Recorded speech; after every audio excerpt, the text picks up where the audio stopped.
Welcome to episode 7 of the Today I Am Sober podcast with your host Liz W. Today I'm talking to Emma Langton and we're talking all things boundaries. What they are, how to create them and what to do when they're not serving you. Now I want to warn you and make something super clear. You don't have to have therapy to sort out your boundaries, because you may listen to this episode and think, Liz needs therapy. Well, perhaps I do need some more therapy, but perhaps you may think, oh my God, I need therapy too. Emma wanted me to make sure that we were super clear with you, just in case it doesn't come through the show, that you do not need to have therapy to sort out your boundaries, because when your emotions start to come up, we're going to keep to the facts. The other thing I like to warn you is that if you're not Gen X like Emma and I, i.e. you're a millennial, or you're Gen Z, you were born after 1995, there's loads of references in this podcast that you simply might not get. For that, I don't apologise. We are women of a certain age and we grew up with certain technology that for those of you that are a lot younger than us will think, oh my God, how did you manage? Well, guess what, kids? We did. Enjoy the show. Let me know what you think.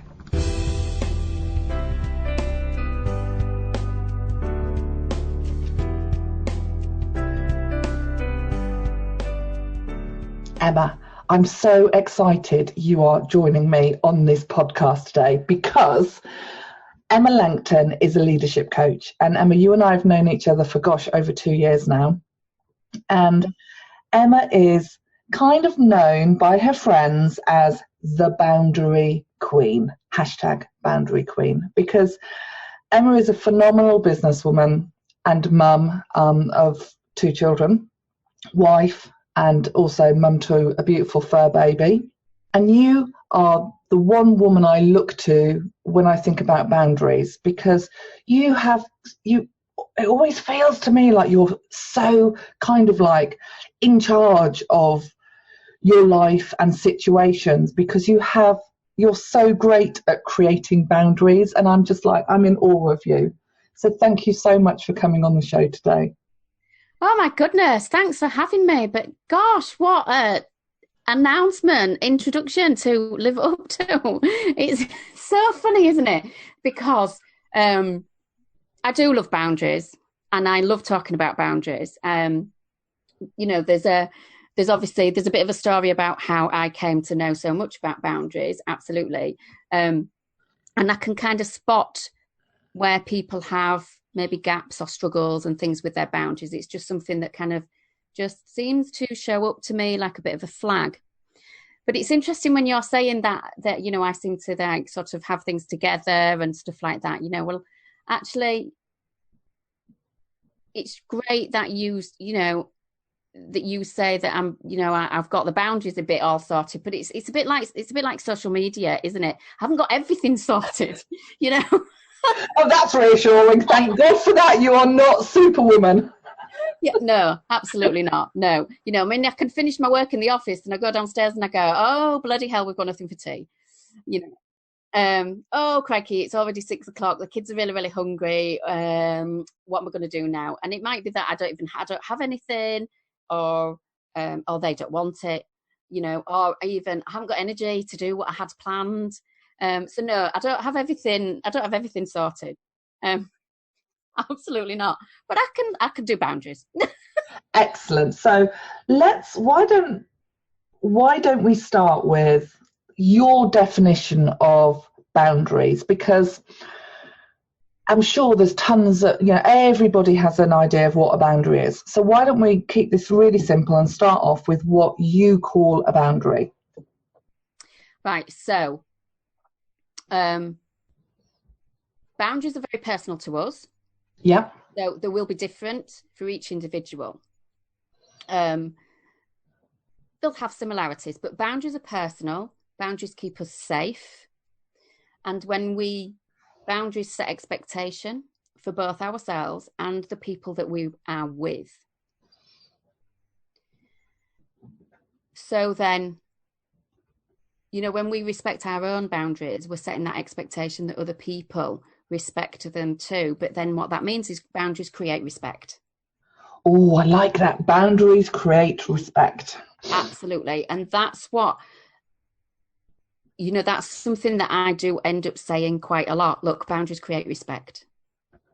But it's respect for yourself, and it's also expecting other people to be respectful of you too. Okay, so you've said that boundaries are personal, they're safe for you and the other person, they are basically expectations, so it sets the expectation, and by having them, you create respect, mutual respect. Sounds great, and I can think, oh, that sounds really easy. However, you said a crucial word in there, which was kind of like about emotions. And sometimes emotions can be a bit like a roller coaster. You never know whether you're going to go up, you're going to go down, you don't know how long the down's going to be, how long the climb up is going to be. So how do we actually create them, Emma? Okay. What we need to do, we need to begin to notice different areas in our life and recognise when we're feeling a bit uncomfortable. So it's almost like we take a little step back rather than going in and going, right, I'm doing boundaries. This is what I'm going to do. You almost have to take a step back and go, right, I need to be a detective. I need to assess. I need to kind of analyse where I'm comfortable, where I'm uncomfortable. Where do I get an uneasy feeling? Is it when I'm with that person? Is it when somebody says something? Is it when somebody puts an expectation on me that I get really uncomfortable about it? Is it the way that somebody talks to me? Is it somebody else's set of rules? Is it the way somebody treats me?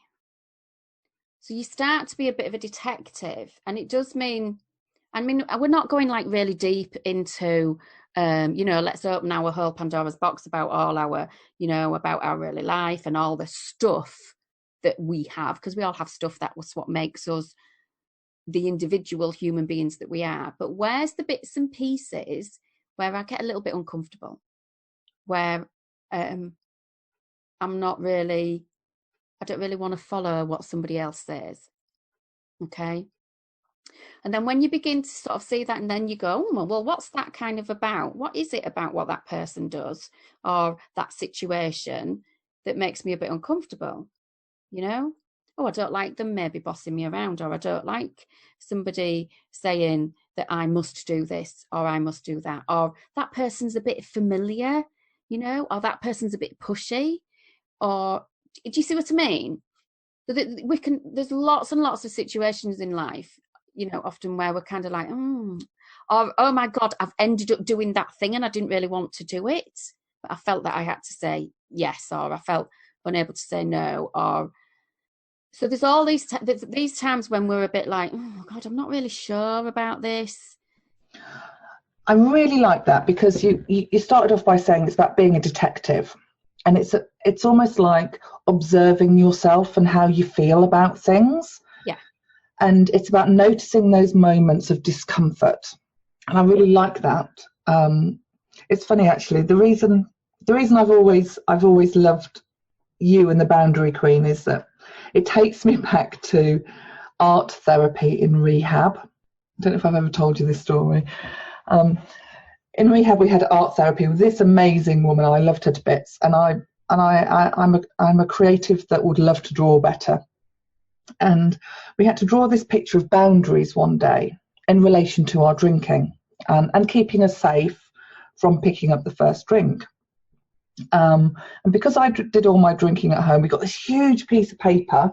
It must have been A2, so it was really quite a big piece of paper, and we had all these crayons. It was like being 5 at primary school. I loved it. I was in my little element. Anyway, I drew a picture of my house because I did all my drinking at home, and I did a really quite good drawing of my house. And at the front of it, I had barbed wire, and it was almost like we were in Eastern Bloc times, and Berlin Wall was up, and there were guard posts almost of people, not quite with machine guns, but there was this really strong sense that I had that one of my boundaries was no drinking in the home once I left rehab. And that boundary was you said it was personal, so it was personal to me. It was to keep me safe. And I actually spoke to my husband at length about why the house wasn't going to have any drink in it, because he still drank. And, if he can continue to drink like a normal person, fantastic. I can't. So in that time, when I was drawing this picture, it allowed me to really think about the boundaries I needed to keep myself safe and sober. And also it opened up the conversation for me to have, with my husband about his drinking, and making sure that if family came round, they weren't to drink. And emotionally, it felt a very strong boundary, and it was, I was super clear, and I needed that when I left that treatment centre. And I talked on another episode, I think it was with Heather Clark, which I think is episode 3, about how I moved my glasses in my house, so they're in a different location. The wine glasses all went, the mugs and the glasses moved. Again, it was a boundary. It was decluttering, but it was also to keep me safe. But one of the things I learned about that boundary is it was fine for a period of time, and it was fine for a period of time when I needed it. But there came a point when it wasn't required as much, and it was almost, I actually started to be uncomfortable with the boundary I'd set in place. So once I'd created, and again, I'd love to talk to you about this, and that's why you're on, is once you've created that boundary, what do you do when it doesn't serve you after a period of time? Yeah, absolutely. There's lots of things going through your head. I mean, what I want to say is it's your boundary. And again, I said it's personal to you. Yeah. So you change it. Lo and behold, this is the thing. This is where there's a massive misconception about boundaries. People think that boundaries are like barbed wire or a big wall or a guard, and that they need to be really strict and they need to be really rigid. And they don't. However, as you said, sometimes we need them to be like that to serve us, because we need that strength. We need that really clear cut, no misunderstanding, no flexibility, no messing. Sometimes we need that, because otherwise it's easy for us to step over that. But then that might serve us well for a while, and then we get into that place of being more tolerant or more able or more respectful or whatever, and then we can adjust and we can change, and we can have them go with the flow, if you like. When I'm saying this out loud, I am kind of thinking your listeners will be there going, so what on earth am I supposed to blooming do then? Because people that struggle with boundaries, actually, they want something clear cut, and you want it easy. So I worked with somebody once, and when I said to her about, boundaries, and actually she said something a bit similar. She was like, and her boundary was about, so she was working full time. She was in a really busy, like leadership type job, but she was struggling to get her child ready for school, and for him to be out on time to drop at school, to then get to work, and and then feeling the pressure, and then hitting traffic, and then up against it, and running into the office late, flustered, and it was having a big impact on the rest of her day and how she felt about herself. And when I said to her, we need some clear boundaries in place, for your morning routine, and she was like, but I don't want to be a guard on a state penitentiary. That was her actual words. And I sat, and we were face to face, and I was sat opposite her, and I went, ooh. And I'm sure my face, that gives away a lot, must have looked very shocked. And because I'm a trained therapist as well, knowing about art therapy and all of that stuff, a therapist and sort of counselling model is that you never show any shock, you never show any emotion. And there's lots of times with my clients where sometimes on the inside I'm a bit like, composed face, Emma, compost face, bring the eyebrows down, you know. But the reality is, when I'm working with people, if I do show a little bit of shock or a little bit of surprise and that, then actually that's a valuable bit of feedback to somebody else. But so she said, I don't want to be the guard on the state penitentiary. So when we dug into that a little bit more, she wanted to be the mum that her little boy loved. And she wanted to still be the fun mum. Yeah. And people think that it's going to change you as a person when you put some boundaries in place. And when we discussed about actually let's set in some routine, and then you know what to expect, he knows what to expect, you know. And when you're saying to him, actually, you need to come and eat your breakfast, and if you don't eat your breakfast, then this is going to happen and this is going to happen. Like, actually, if we have drink in the house, then this is likely to happen and this is likely to happen. And he would go off and want to start playing the piano instead of getting his bag ready. And she'd be like, great though, you know, he's creative and he's practicing and things like that. And I'm like, he's taking the piss. Proverbial, yeah. You know, he's delaying, he's avoiding, he's in charge. And actually you need to be in charge. You know, so like with yours, you needed to be in charge. You needed to be in charge of you. You needed to be in charge of your drinking or not. You know, you needed to be in charge of what kept you safe. Yeah. And that served me incredibly well. It did. And you needed that. Yeah, I did. And when you were talking as well, you know, what I was thinking of as well was, well, like when I gave up smoking. And when I gave up smoking, I had a couple of false starts, but when I gave up smoking, I then didn't go to the pub for 6 weeks.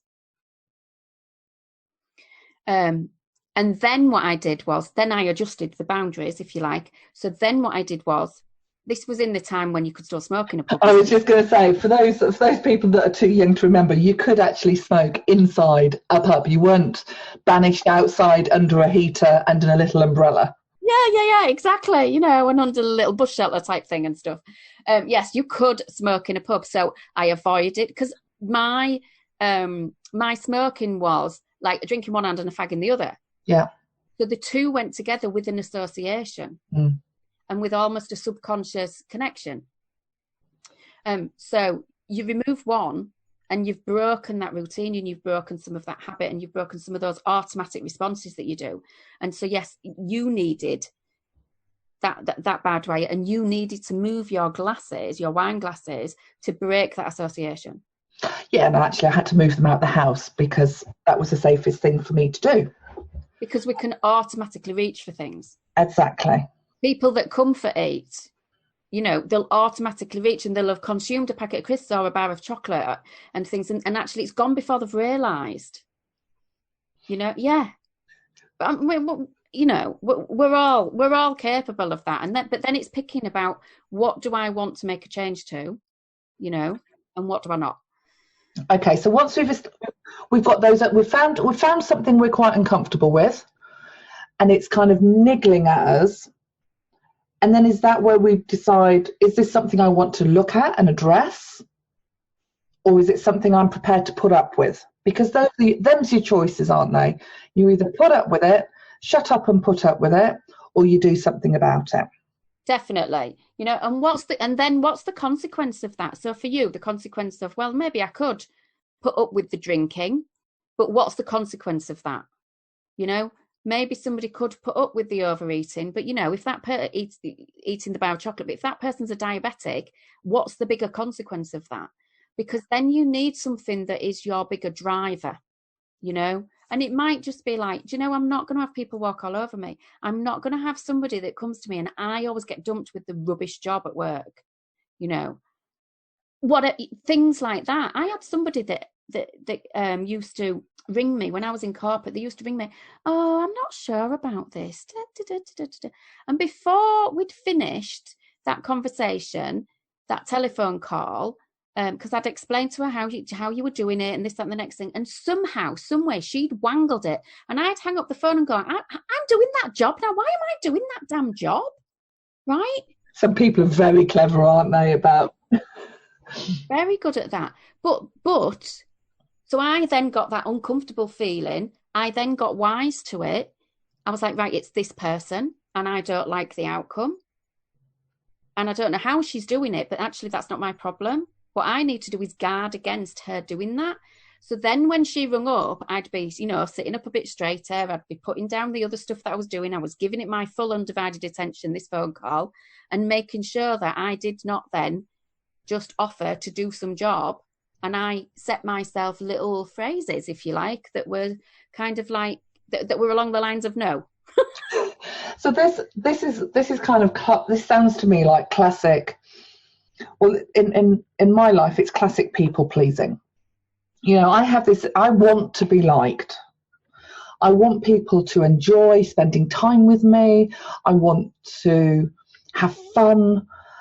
And, part of my kind of makeup is that you say yes to people. To get people to like you, you say yes to them.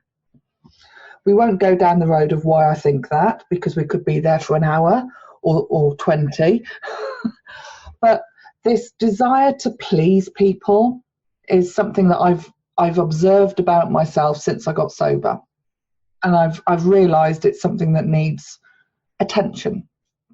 So one way that it kind of manifests itself is what you've just described, somebody calling me and asking me to do something that I don't necessarily want to do, but I don't want to be perceived as rude, impolite, unhelpful. I have this whole language around saying no, which is, you don't care about them, you're not prioritizing them, you're not interested, and it's about the relationship with the person. It's actually not about the task, it's about the relationship with that person.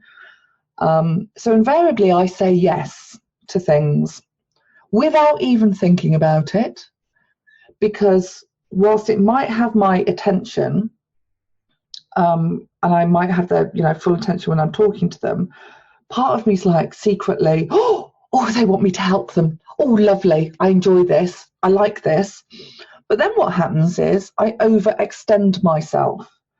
And before we started recording, we were talking about the analogy of the PTA, the Parent Teachers Association. And for any mums listening to this, you'll be aware of the PTA once your child starts primary school, because you're invited to join and invariably make cakes.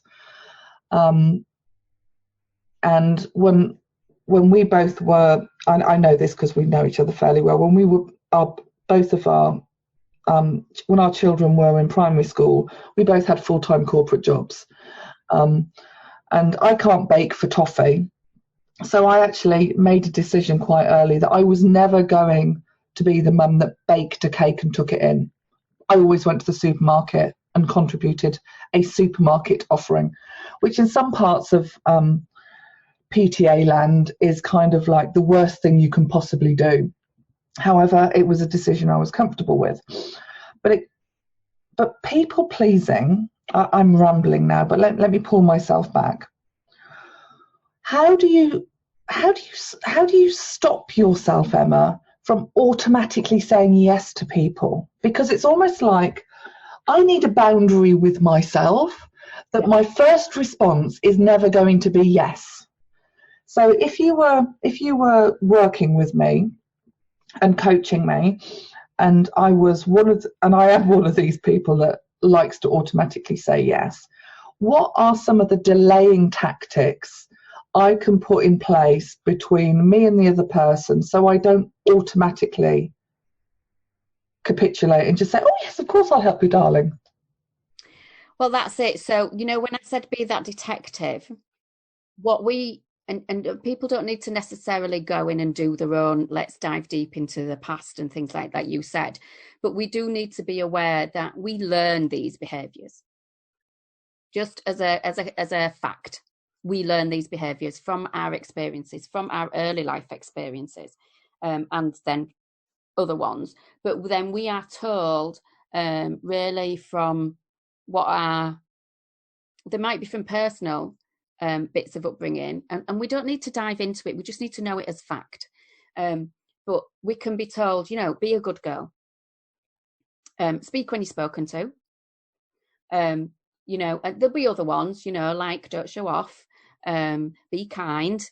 Be kind to the nice lady. So then the nice lady goes, can you bake some cakes? And you're like, oh, I need to be kind. Somewhere there in the depths of my, programming. Oh, I need to be kind to this lady. So obviously you can't say no. We also need to remember that from tribal days, if you like, we needed to be part of the clan, part of the tribe, because if we were rejected, then we were cast out on our own. There was no collective fire, there was no collective feast and things like that, you see. And we'd probably die, is the truth. We died. Yeah. So, factually, there's a threat to rejection, So yes, the flattery taps into the tribal days and things like that, when people are like, oh, but you're really good at, and all that then we get in our current, experiences. So, but as you said, where's the pull? You had no investment whatsoever in that PTA, and you almost strategically had decided it's faster and cheaper for me to buy the cake. You probably didn't go quite as far as, because actually there's somebody that I walk the dogs with, and she's absolutely terrible baker. So I'll go with her rather than kind of jump into a presumption about what your cakes are like. I'm a terrible baker. It's all right. It's true. So she did this cake. Her husband nominated her for a cake. She did this cake. She sent us this video. It was black. It had a big crack in the middle. It looked like some volcanic experiment.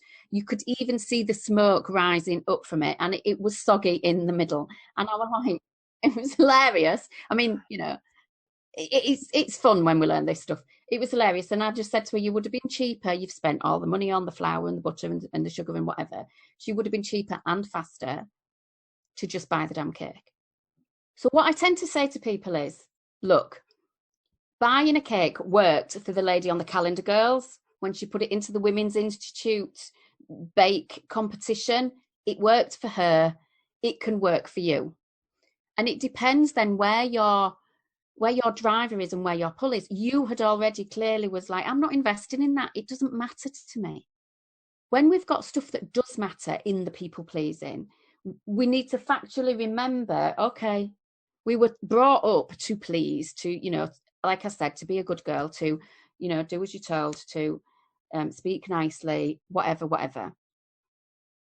So that when somebody says, can you do this? And we're like, yes, of course, nodding dog type thing. We need to remember, hang on, this is not serving me well. This is making me uncomfortable, or it's making me tattered or really stressed or, really tired. Imagine if you were saying yes to baking a cake that looks going to look like a volcanic experiment. How stressed would you be? How much time would it take? How rubbish would we feel about ourselves? So we need to just assess that bit, and then we go, this is not serving me well. So now what do I need to do to protect that? Okay. So one of the ways I kind of did that was I have this phrase called playing the tape forward.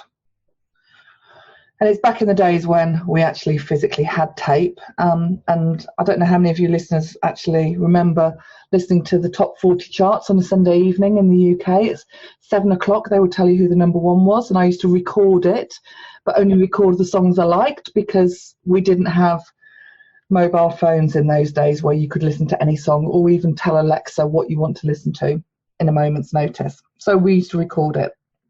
And you'd have to play the tape forward to listen to your next song.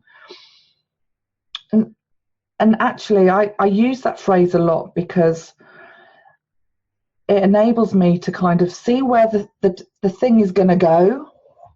Where's this going to go? If I take this action, and it might not be about boundaries, it might be agreeing to go to an event that I don't really want to go to with a group of people I'm not particularly interested in talking to, and there's going to be a ton of booze around. I'm like, play that tape forward. Is that going to serve me by being in that environment? And if the answer is no, I would very politely decline.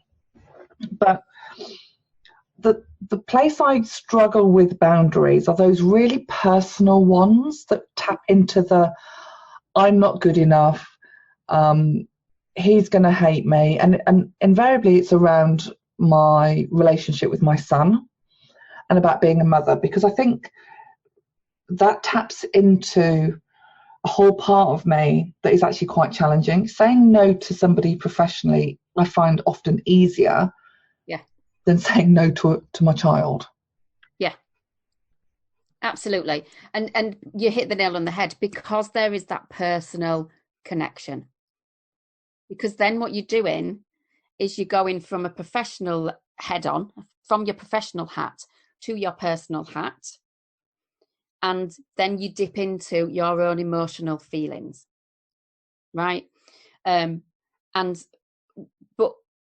even with that, we need to just recognize that it's not about, oh, I need to change this feeling. Oh, I need to do some work on this. Oh, I need some therapy on this feeling.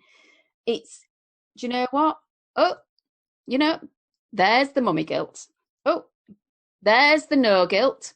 Oh, there's the I need to be liked feeling. And we just recognize it. And we're almost as if we're going, oh, yes, hello, you. Well, I sort of thought you might pop up there or something. Sound a bit bonkers. Don't do this in supermarket, will you? But just recognize, right? Yes, there's that emotion. There's that thought. There's that feeling. And recognize that it's there. And then you kind of own in that feeling. And then you can go, well, even I know you're going to pop up, or even though you're there, if I then play the tape forward, we've got a child full of sugar, a child switched off on a video game. We've got, I don't know, they're eating junk food. Whatever it is that's your thing that you're struggling to say no to. Oh, they're out late. I'm turning myself in knots about, where it is that I'm going to be able to pick them up from when they've gone out, or whatever it is, you just kind of take that mental step back, take a big deep breath, to just put a moment's pause in there and go, right, okay, so I've got let's say mummy guilt. Mummy guilt's here. What's going to happen? How am I going to be? Because ultimately, the playing the tape forward, we get mummy guilt. We say yes to something that we don't want to say yes to. We're not respecting our beliefs and our boundaries about parenting, and similarly about, I don't know, some work ethic, drinking, eating, whatever it is. But we're not respecting our boundaries. And actually then they won't respect us either. Because we do struggle to say no to our, particularly, let's stay with that, to our kids. We struggle to say no because we're in that emotional place. And again, because we want to be loved, we want to be liked, we want to be in this tribal group, and we want our kids to have the best experience of their life. However, saying yes to everything does not necessarily mean that these kids do have the best experience. We've got to still play that tape forward and think, what am I teaching them for their later life? What am I enabling them to do for their later life? It's interesting, actually. There's recently been an ad campaign on, I think it's on ITV, where one of the adverts with Ant and Dec, one of the adverts is kind of stop talking, or stop watching television and start talking at home. And it quotes that since 2004, there's been something like a 48% increase in mental health issues in children. Now, my son was born in 2004, and I'm like, crikey, that only feels like yesterday. Granted, it's 15 years ago, and he's just turned 15. What kind of world are we creating for our children? And it's funny, actually. We were again talking pre-show about mobile phones and iPads and PS4s and Xboxes and the tech. And I love technology. Don't get me wrong, I absolutely bloody love it. Love technology. Where it's taken us. Where it's taken women from the 1950s of all these gadgets in our homes that basically enabled women to leave the house and get jobs because they were no longer hand washing clothes or hand mincing meat. I'm a great believer that technology has enabled women to be able to do what they want to do in the world today. But actually, the reliance that some of us, and I'm going to put myself in this category, have on our phones is quite unhealthy. My son will often say to me, "You're always on your phone. Will you put your phone down?" And I've become addicted to my telephone in a way that I don't even observe it because it's so natural, to the point where it's only when someone is challenging me in my behaviour of, "Mum, you've always got your phone on, will you put your phone down?" that I realise that, oh, hang on a minute, something's not right. And one of the things my son wants me to do, and is for me to put my phone down when we sat on the sofa. And that's a fairly reasonable expectation of his, because he wants me to be available. It's personal to him, because he feels that when I've got my phone, I'm kind of disconnected. And actually, I'm now talking myself into allowing him to set that boundary on for me, so that actually, oh my God, this is like a therapy session, Emma. Here I am. We're supposed to be talking about boundaries, and I've just created a new one. So, folks, I'm all about keeping myself accountable.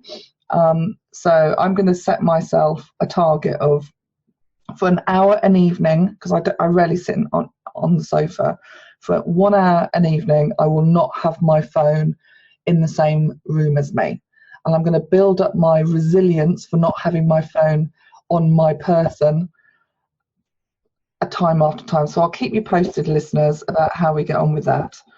I'm sorry, I've just gone completely no, because that's really, really interesting, because what I do say to people, it's kind of separately from boundaries, but about kind of our stress levels, because I work with people that obviously get really stressed and things as well, because it's all about their personal performance usually. And then I also go into companies and talk about resilience as well, resilience in the workplace, and do workshops and stuff like that. But people were, and so in those workshops I quote some statistics about mental health and about stress levels and about people reporting and being off work with stress and stuff like that. And so the last place that I was in, they said to me, "Do you not think that, though, that the numbers have gone up because people are more aware of stress and people are more open to saying that they're stressed now?" And I went, not certain. I think, yes, that's part of it.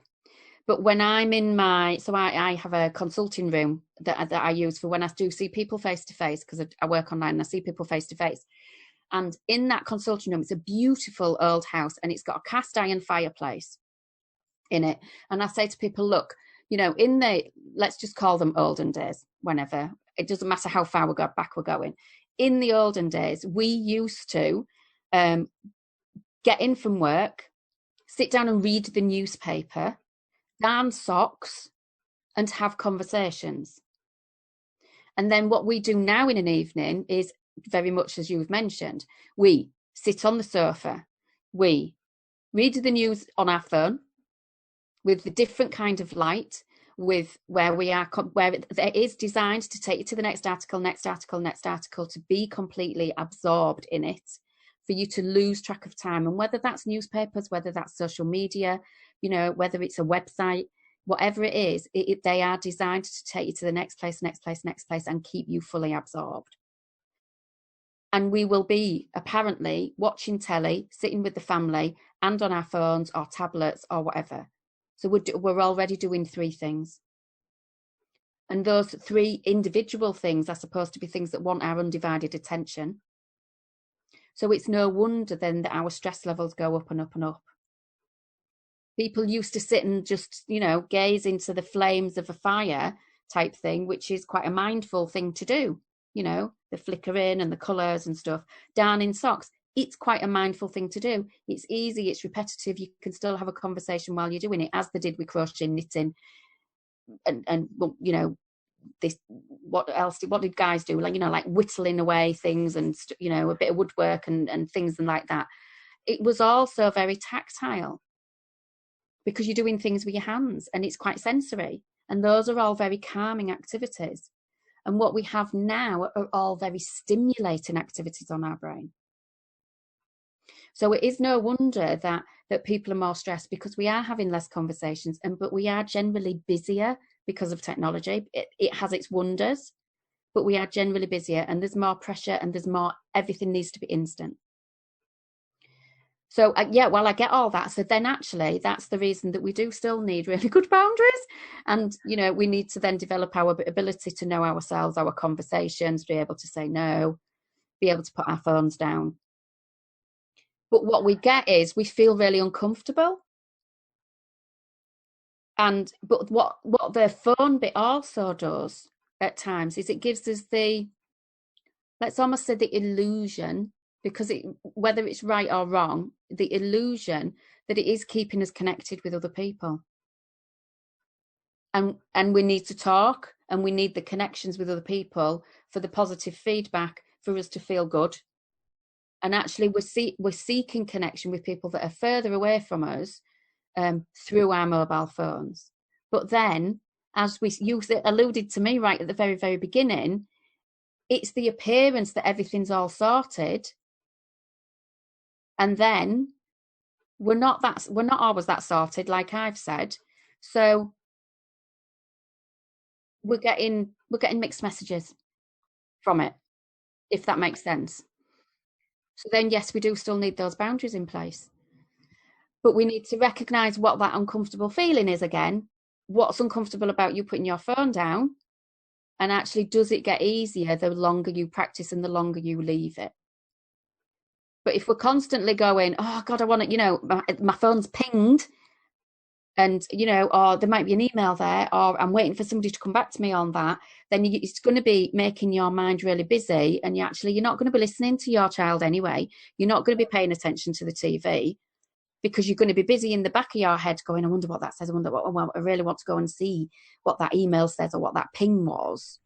So actually then you need to remove some of that to make the boundary work. So then you're back to your barbed wire, where it's a bit all or nothing for a while. Okay, so we've kind of come full circle. So I'm going to hold myself accountable. I was listening to you talk. I was thinking, my God, I actually don't think I could. This is really quite sad, but true. I'm not sure I could have my phone in another room and hear it pinging. I'm going to have to turn it off. And that's my kind of barbed wire moment. So I'm actually going to have to turn it off properly, probably put it upstairs so I can't go and get it, and almost have like a time limit of, that first 60 minutes. And then I need to build up my resilience to not having it longer. So doing this is similar to what you talked about, well, you needed to move the glasses out of the house. I needed to stay out of the pub. Yeah. When I was stopping. But it's a habit again. That is still a habit. It's a habit that we use to numb down on it, or we get absorbed in it and we don't realise what we're doing. Yeah, I mean, in my early sobriety, I had to remove Candy Crush off my phone because I was just addicted to playing it, to the point where I was actually spending money buying things on the phone app to get me through to the next level. Because, hello, addict, highly addictive personality here. I can get addicted to anything, so I have to watch myself quite carefully. And my latest thing is the addiction to my phone. And I think I'm wise enough now to notice that when other people are holding a mirror up to me and my behaviour, if it makes me feel uncomfortable, I need to look at that. Yeah. And that's exactly the thing. And that's where you start with, am I uncomfortable? What do I need to do about it? We don't have to dive in on the therapy bit, just go factual. Fact is, stay with the facts, and then what can I do about it? But as you identified, we might be quite rigid to start with. And then we go, did you know what? I'm all right about this now. Actually, I can leave my phone switched on in the kitchen after a few weeks, a few months, and walk away from it. I frequently forget my phone, actually, nipping off to the shop. And my husband will be like ringing me to go, oh, can you pick up something else as well? And find that there it is, it's ringing in the room. And he'd be like, oh, well, you know, I do forget about it. And actually then I don't worry about it. But it's progress and it's change, and we need to do it gradually. Yeah. Perfect. So Emma, I've loved this conversation with you. I could literally talk with you for hours, and we have talked for hours, haven't we, over the time we've known each other. So how can people get in contact with you? Where's the best place for people to stalk you online and find out more about you?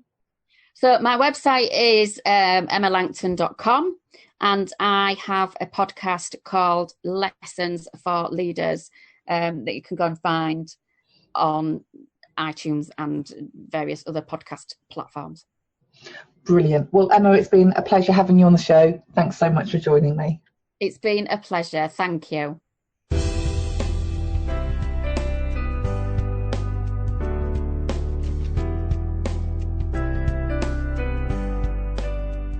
Thanks for listening to this episode of the Today I Am Sober podcast. I hope you enjoyed it.